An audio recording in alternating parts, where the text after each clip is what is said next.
Hello, everybody. This is Joe. It's good to talk with you again. The woods has just started to shake off the water after a big rain, and so have I. I'm grateful. I thought I'd be in the woods all day today, but it's stopped, so I'm going into town. That should be very exciting. Um, I wanted to talk with you first because as I've been, relaxing in my tent overnight and this morning while the rain did its thing, I've been learning something that's been happening to me intuitively for maybe the last year, and I'm starting to understand it and, put my conscious mind, in some words around it. Um, it's a big kind of magic. It's really cool, and I'm starting just barely to start to understand it. Um, of course, what I want to do is to make big magic happen all the time, right? So, what's really special for me here is learning specifics, practical logistics, things that I can recommend to you to try, and things I can remember to try myself to make these special and interesting times happen more often. To really dig into our potential, our true potential as people. So, I may have mentioned in previous videos, but it's been a while, so I'll kind of recap by saying you want to lie down and stop thinking. Thinking is, I believe, more and more part of the fight and flight mechanism, that figuring things out in order to survive is part of our survival mechanism, right? And, oh, I've just dropped my bike helmet. Let me put that back. Okay, that's better. Um, so, suffice to say, thinking triggers emotional, physiological systems for survival, and it ignores or turns off other ones, important ones for healing, for receiving insights and inspirations from the deeper parts of ourself. When we're trying to figure out something of how to make money, how to survive, how to make people like us, whatever it is we're trying to do in the world to get by, well, those things prevent us from accessing ourselves. We only access a small part of ourselves, a part of ourselves in our mind that doesn't have any innate wisdom. It figures things out. It computes things. It looks for data information in the world and spins it around and tries to find a way to make survival happen out of that information. So, maybe it's the difference between looking at a picture of an attractive person online and actually going out in public and meeting an attractive person. Maybe it's like that. Maybe it's the difference between information and experience and wisdom. I think it's something like that. So, notice when you can turn off your mind and get into your body. I find this works really well when I'm going to sleep or when I've woken up after some sleep and it's the middle of the night. There's parts of my mind that are already turned off, so I don't need to turn them back on. It's easier when the mind doesn't have momentum sometimes in the middle of the night, or even when I'm laying down to sleep and I've just started to turn off part of my mind, but I'm still partially awake. Um, those are easy times for me to do this kind of meditation. I also find that laying down really helps me get into my body and feel my body connecting with the ground, feel myself, um, touching the ground at all those different points. People talk about the different chakras, the energy centers in our bodies, at which important things happen and at which we store certain emotional patterns, habits, reactions come from these habits. As you can see, I'm still learning to wrap my words around this wisdom, which is just growing, at its own pace. But yeah, when I'm lying down, I'm not thinking. I'm really getting into my body. I'm paying attention to the sensations of my body, which keeps my mind busy, maybe distracted, or maybe it just gives not my mind, but my awareness, my total consciousness, a focus which allows me to let go of my mind. Maybe it's not so much a distraction of the mind, but it's something like that. Anyhow, this laying down meditation, usually at night when I'm in a safe place, I know I can take as long as I want. If it takes half the night, it doesn't matter. That's really nice. It's nice to have that safety and have that time and really go into my body. Just notice whenever I think how that turns off my body awareness and how that, I can roll from one thought to the next, to the next, to the next before I even realize that I've stopped paying attention to my body. But yeah, I find that there are certain things that happen. When I start paying attention to my body does its thing. This is the big magic. It knows how to do the big magic. I know how to do the big magic. It's just that when I get into my mind, I'm in another place. I'm in another world. I'm trying to live in this world, trying to strategize, trying to figure things out. How can I connect these videos with more listeners? How can I make money, as a writer online and as a marketer online? How can I connect with friends and lovers out in the world? I think about all those things and I get on a tangent. I love to get on tangents here on the show, and it happens even when I'm not talking.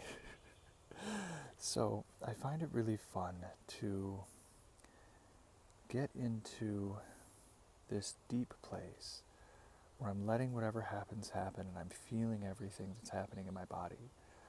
Not really focusing on any one part of the body as we would with the chakras, but actually just feeling the whole thing. And I start to open up emotionally. I start to heal my body. I start to gain insights. And these are things I can talk with you more about on future videos because I'm still learning a lot about that. But the funny thing is I notice almost a flinching reflex. Like I'm having a reflex to go back to my old, unhealthy, but familiar patterns. There's like a stomach flinch, maybe a diaphragm thing, like a quick exhale of air, and like a kind of a jerking forward, jerking into a hunching motion. It's something we do to protect ourselves, right? As animals who stand on two legs, we have an exposed underbelly. Four-legged animals have that exposed underbelly tucked away behind everything else. But as humans, the belly is a very vulnerable place, and when we feel threatened, we instinctively tense up our stomach muscles, exhale any air that's in the way in order to protect ourselves from getting hit there. That happens.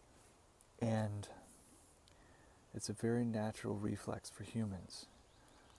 And I felt that reflex. I think it's protecting myself. I think when I open up and allow myself to feel my whole body, when I allow myself to feel all experience and judge it not, or at least judge it all as good, and feel everything and know that everything is happening for me and not to me, and really just allow my mind to let go and not feel threatened, or we don't have to figure anything out right now.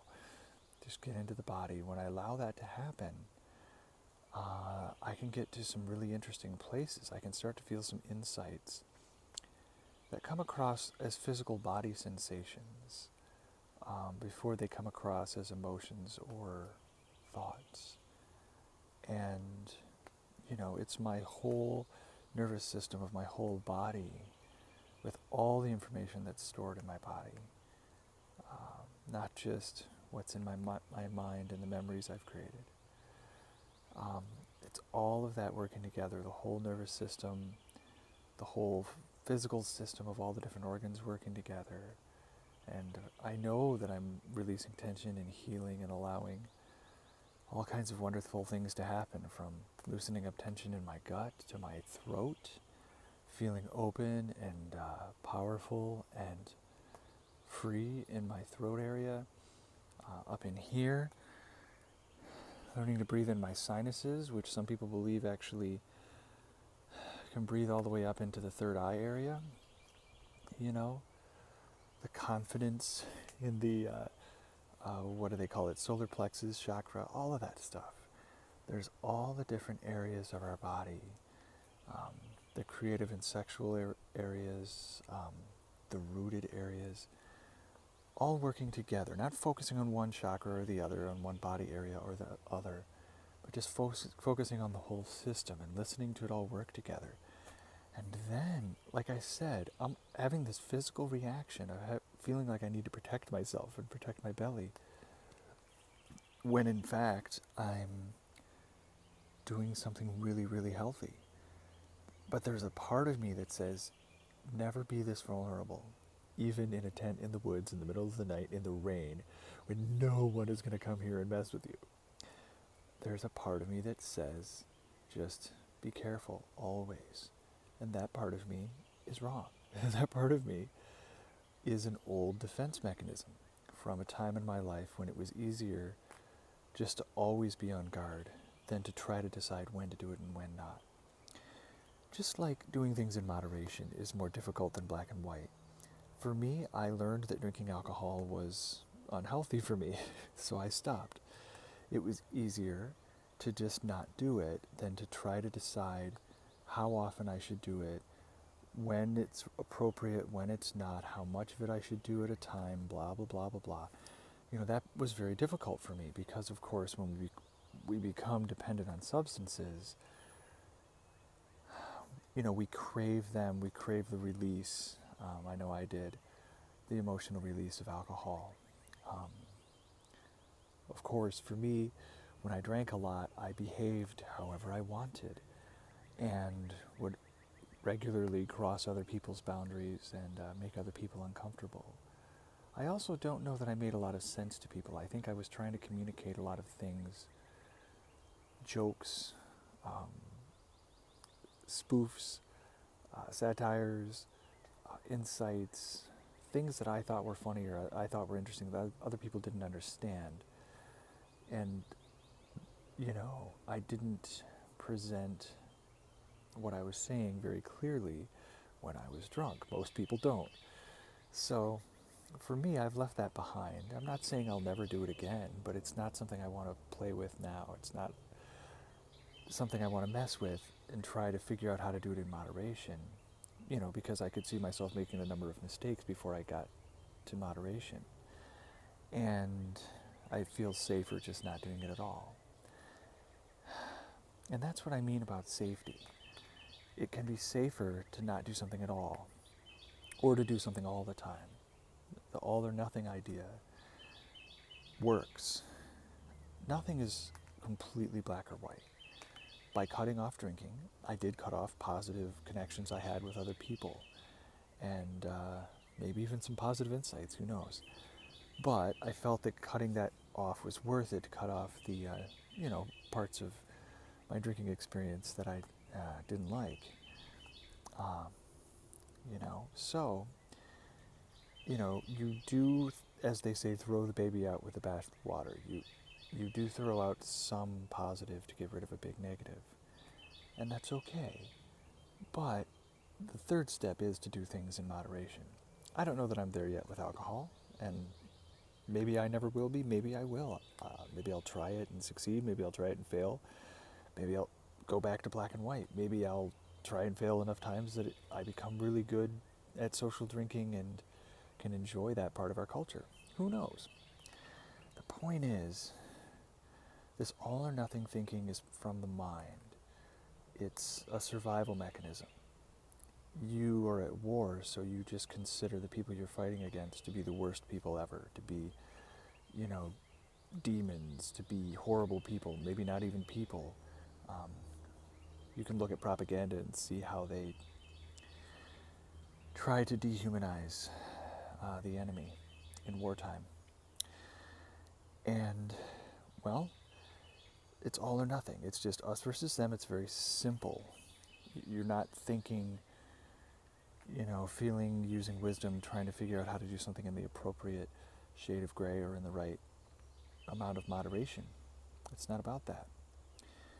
It's about getting by, surviving. So I think that's natural to us. I think the mind creates black and white polarities to survive.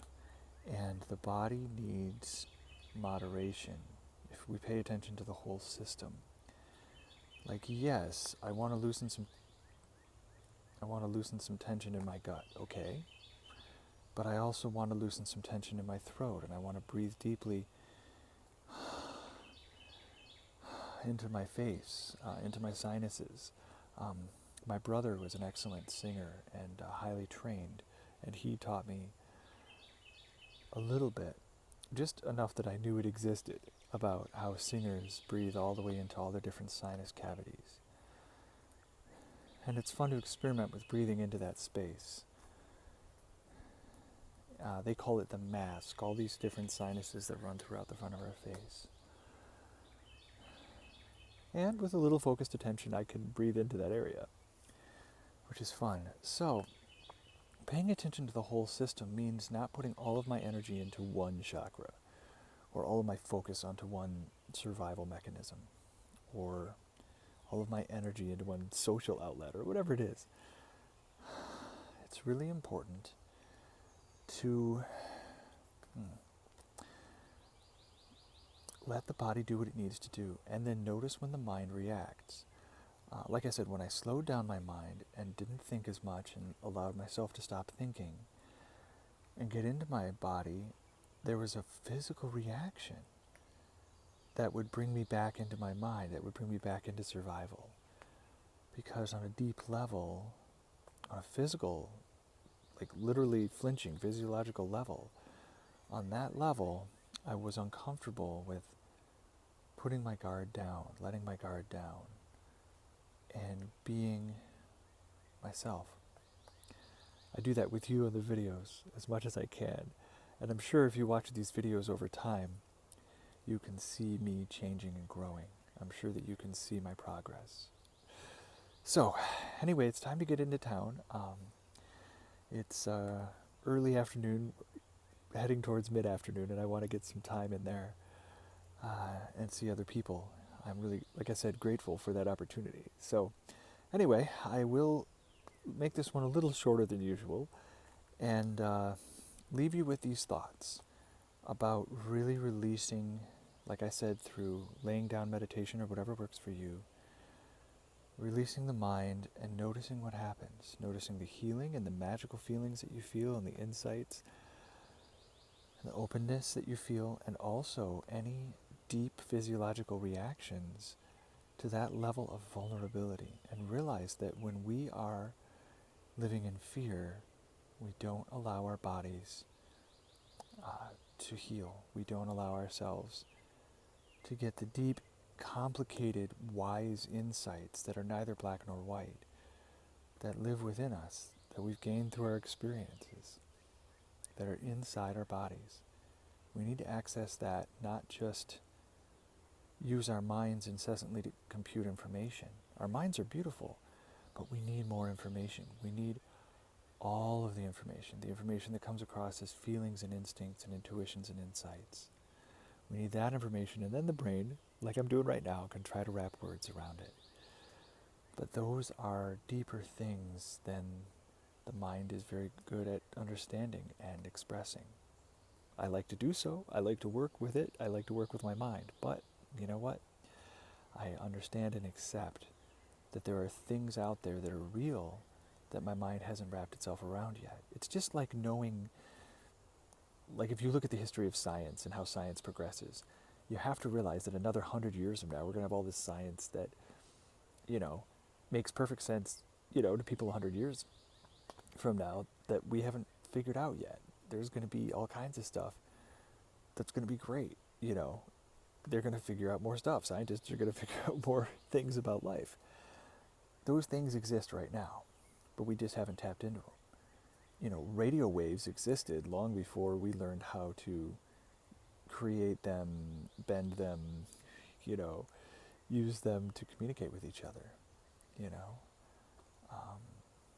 we learned how to use those invisible waves to communicate long distances with each other. There are many other things out there that we just don't know about yet, and that scientists will prove, and people will look back and say, wow, those people 100 years ago, how did they ever get by doing it that way when we have this better way? The thing is it's the same with our body. There are things in my body I don't understand yet, and maybe never will, that I can only begin to wrap my mind around. But just as science wraps the mind of our species around how the physical world works,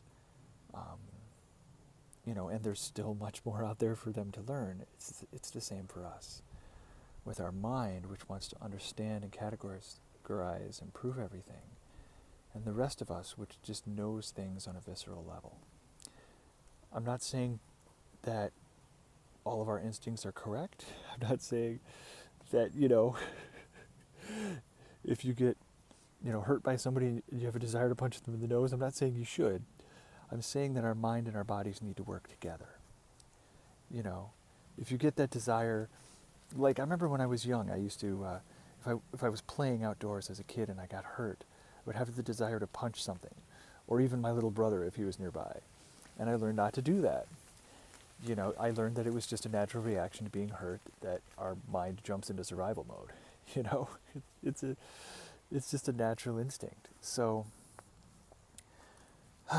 it's something we all need to do, is really open up both our minds and our bodies. Not to say that one is better than the other, to say, oh, well, we need to get out of our minds and get into our bodies and then everything will be okay. No, we use both.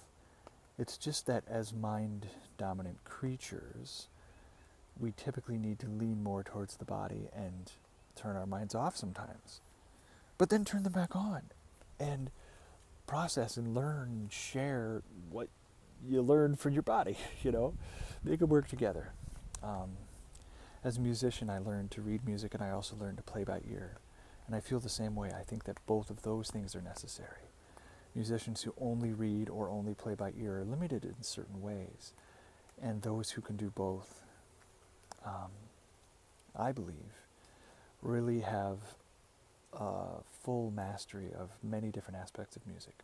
I won't go into that, that's a long spiel, but like I said, I got to get into town, so I love you all very much. Check me out at joeneely.net/community. You can find all the different platforms that I play around with online, as well as how you can connect with other people who watch the show. So, that's my spiel. I want to talk longer, but I gotta go. I love you all very much. Bye-bye.